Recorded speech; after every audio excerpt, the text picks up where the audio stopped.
Part 3. Questions about religion and God. Some suggested that I should turn to religion in order to find the happiness that I want. But I do not need religion, nor do I need God in order to be happy.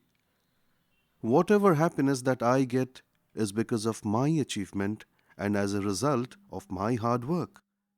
Who needs a religion or God to find happiness? If there is a God who's fair, then life should not be this unfair. There are millions of children who are born with nothing to eat, and many who do not have the basic amenities of life. They have just been born and have not done anything in this life to deserve such hardship. Some are born deaf, some are born lame. How can there be a God who's fair and yet tolerates this kind of extreme disparity in life? No, I do not believe in that kind of God in heaven or up in the sky watching over me and every action that I do. You cannot be free if someone is watching you all the time, can you? This is all just brainwashing to keep religion in circulation by duping all the gullible ones. Some promise me eternal heaven if I follow them, and threaten that I'll go to eternal hell if I do not. I do not have a past life, but I am supposed to have eternal life in heaven or hell after I die. No one ever came back after death to tell us if they are in heaven or hell because they followed or did not follow such and such religion.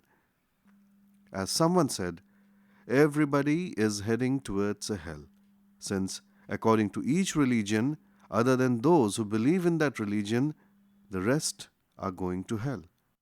So, by a process of elimination, everybody is going to hell. This is what happens when one believes in any religion.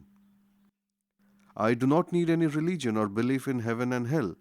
In fact, I am better than most of these religious fanatics, whom I find are hypocrites, teaching something that they themselves do not follow. I am an ethical person. I mind my own business. I do not hurt anyone unnecessarily or intentionally. I respect others' rights and privileges. I try to help whenever I can. I am a good person by any standards. I do not need any religion or God to reciprocate kindness to fellow human beings. If there is a God in heaven, which I doubt, he should know that I am a good and decent person. I live a good life and will die one day. Well, this is my autobiography, and as far as I know, is that of many in the world who just live to make the best out of their lives and one day kick the bucket. The fact remains, however, whether or not I am religious, what I am looking for is happiness that comes with the fulfillment in life. The effective promise of heaven is to have this happiness through fulfillment of life itself. Who wants heaven if there are going to be disparities there also, where some are luckier than others? Some are closer to God on first name basis compared to others who are treated as third class citizens. Some religions claim that there are hierarchies in heaven too, and there are some who are eternal servants of God. If the lot of some are better than that of others, all we are doing is transporting all the problems of this world to heaven too. But of course, with the promise that we are going to be happy there since we are nearer to God. Everybody is happy in heaven, but some are happier than others since their lot is better or they are closer to God. Do not ask me why, but that is so.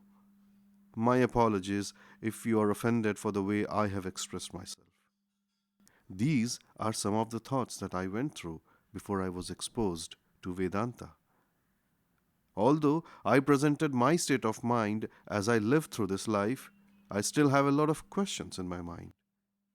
Is there a soul that is different from matter? Where was I before I was born and where I am going after death? Is there life after death or life after life? Is there really a heaven or hell and God that religions talk about? Who is supposed to be the controller of all these? Why I am born to a particular parents and go through certain experiences that others do not? Is there a meaning to life? I need convincing answers that my rational intellect can accept, not some beliefs and dogma that I have to believe in with the threat that I'll be damned if I do not. I find in the world, to some extent, that there are cause effect relations. That is the fundamental postulate of all objective sciences, too. They make controlled experiments and observe how the system responds, and from the effects that are observed, they determine the cause. Many of the effects in nature previously thought to be mysterious are being resolved by rational analysis. Many of the superstitions are removed by the progress of scientific thought and analysis. Scientists are examining the origin of the universe and the nature of fundamental particles of which the universe is made up. But when it comes to psychological analysis of human beings, questions such as why am I born? Is there a soul? What is happiness? Why is life so unfair? Why cannot I be happy all the time without any worries? These questions remain a puzzle. People are more comfortable with modern amenities, but are not necessarily happier. I need to find out why and what is this life or the purpose of my existence. Is there a God that controls everything? What is He? Who is He? And why is He? These are some puzzling questions that need to be resolved to my satisfaction. With this kind of background, we will look at the Vedantic approach to life and see what Vedanta can provide to address the issues that are raised by a rational intellect which is always skeptical about religious beliefs and dogma.